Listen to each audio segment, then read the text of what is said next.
सर्वप्रथम मां शारदे की स्तुति करते हुए प्रारंभ करता हूं अपना काव्य पाठ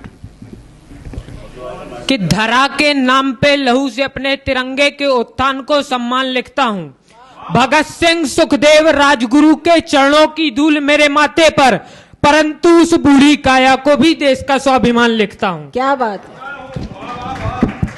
कॉलेज के बाहर हाथों में सिगरेट लिए धुएं के कश छोड़ता हुआ युवा कहता है कि गांधी जी तो देशद्रोही थे। अरे मूर्खों, जिसने इंग्लैंड में वकालत की और संपूर्ण जीवन अपना गुलाम भारत के संघर्ष में लगा दिया, ऐसे व्यक्ति के देश प्रेम पर संदेह करते हो। समस्त सत्याग्रही नीतियों को अंग्रेजी हुकूमत के प्रति यलगार कहूंगा बापू। जो तुम पे विरोधाभास दिखलाए उसको देश का गद्दार कहूंगा बापू। वाह वाह, क्या बात है, क्या बात है। आदरणीय, तमाम गतिविधियां हुई भारत देश में। नाथूराम गोडसे का मंदिर बना, अनेक साहित्यकारों ने नाथूराम गोडसे को क्रांतिकारी बताया। और मेरी उम्र, मेरा अनुभव काफी छोटा है, परंतु एक सवाल है मेरा। अरे बतलाओ, अहिंसा के पुजारी भी क्या कभी दंड के अधिकारी होते हैं क्या? अरे 25 वर्ष की आयु में 75 वर्ष के वृद्ध पे गोली दागे, ऐसे भी क्रांतिकारी होते हैं क्या? क्या बात, बहुत समय की मांग यही है, यही पीड़ा की पुकार है। मेरी निगाहों से देखो, मानसिंह की भांति नाथूराम गोडसे भी गद्दार है। बहुत बढ़िया। सच तो यह है कि युवा दुपट्टे से बाहर ही नहीं आना चाहता। प्रेम ही सब कुछ है, सिखा दिया गया है। सकल विश्व आधार है, तुम धीर धरो, लेकर भगत सिंह सी ओजस जवानी का चिंतन तुम वीर बनो। हाँ, ले रहे हो जो सांसें तुम उनको वीरों का उपकार समझो। यदि जवानी भर तुमने इसकी ही लड़ाया है तो यशस्वी देश की यशता छोड़ो, पहले खुद पर धिक्कार समझो। बहुत बढ़िया। असल में युवा होना कैसा चाहिए? युवा ऐसा होना चाहिए कि यदि नहीं मिली नौकरी तो घास की रोटियां खाकर भी पेट की आग बुझा लेंगे हम।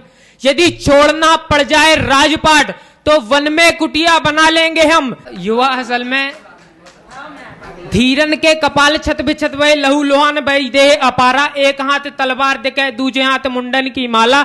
दमकत धरती गर्जन सी हुकार लगाए, एक धड़ गिराए देर न वही दूजे को ललकार लगाए। देख समझ मृत्यु के अधिकमण, कायर खलखल छिपत देखे, देख समझ मृत्यु कप कपाए।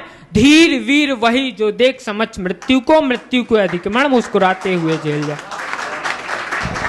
बहुत बढ़िया, बहुत बढ़िया। अंतिम निर्मिति प्रस्तुत करता हूं, अब फिर अपना स्थान ग्रहण करूंगा। एक माता के सामने उसके पुत्र का कटा हुआ शव रखा हुआ है। माता की पीड़ा मेरी कविताओं के माध्यम से समझिएगा। माता कहते हैं कि हे भगवान, क्या भूल हुई मुझसे तो तुमने मेरे पुत्र की काया ही मिटा डाली। नयनित मेरे नेत्रों की पुत्र मोह की लालिमा ही मिटा डाली। 9 माह गर्भ में संजोया था मैंने पुष्प की भांति पुत्र मेरा। प्रचंड विलाप कैसे न जताऊं, नयनित मेरी आंखों का तारा टूटा है, अश्रु भी कैसे न बहाऊं। हे प्रभु किए व्रतों की अनुकंपा में मुझको प्रभु प्रभुत्व चाहिए। लौटाओ चाहे जैसे मुझको मेरा पुत्र चाहिए। पीड़ा और भी सृजक जान पड़ती है कि मुझ अभागन के होते हुए मेरा लाल जीवित ना रहा। ये संसार किस काम का है मेरे, जब मेरा ही अस्तित्व मेरे संग बना रहा। आदरणीय, मेरी उम्र, मेरा अनुभव काफी कम है, लेकिन परंतु एक सवाल है कि वर्तमान में जो गतिविधियां हो रही हैं नारी को लेकर के, एक सवाल है कि 30 साल पहले हमारे समाज में एक चलन था बाल विवाह का चलन। आप चिंतन कीजिए, मनन कीजिए और अब चेतना की आवश्यकता है। आप बताइए मुझे कि यदि आज भी बाल विवाह का चलन होता तो बलात्कार और छेड़छाड़ जैसी समस्याएं होती।